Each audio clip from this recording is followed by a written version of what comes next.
আজ আমরা জানবো অস্টিও আর্থ্রাইটিস নিয়ে। এটি এমন একটি রোগ যেটা আমরা এতদিন জানতাম যে একটা নির্দিষ্ট বয়সের পরে হয়। এখন এই রোগটি সাধারণত যে কোনো বয়সে আমরা দেখতে পাই। একটি হাড়ের রোগ, যা আমাদের হাড়ের জয়েন্টে জয়েন্টে ব্যথা অনুভব হলে আমরা বুঝতে পারি যে হয়তো আমাদের অস্টিও আর্থ্রাইটিস হয়েছে।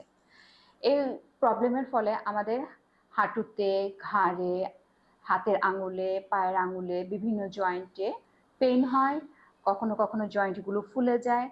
এই অস্টিও আর্থ্রাইটিস রোগটিকে আমরা ইয়োগার মাধ্যমে খুব সহজেই কন্ট্রোল করতে পারি। বৃক্ষাসন করার জন্য আমরা আমাদের দুই পায়ের মাঝে 2 থেকে 3 ইঞ্চি গ্যাপ দিয়ে দাঁড়াবো। ধীরে ধীরে শ্বাস নিতে নিতে আমরা আমাদের দুই হাতকে দুই কাঁধ বরাবর নিয়ে আসবো। ডান হাত দিয়ে আমাদের ডান পাকে বাঁ পায়ের কাছে রাখবো। দুই হাতকে আমরা আমাদের কানের কাছে নিয়ে আসবো, হাতের তালু একসাথে দেখবো নাক বরাবর। শ্বাস প্রশ্বাস স্বাভাবিক।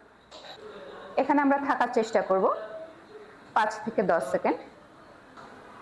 ধীরে ধীরে শ্বাস ছাড়তে ছাড়তে দুই হাতকে নামিয়ে নিয়ে আসবো এবং পাকে আগের পজিশনে নিয়ে আসবো। এই আসনটিকে আমরা একই রকম ভাবে অন্য পায়েও করব। ইনহেল, এক্সহেল, স্টে করব এখানে, রিল্যাক্স।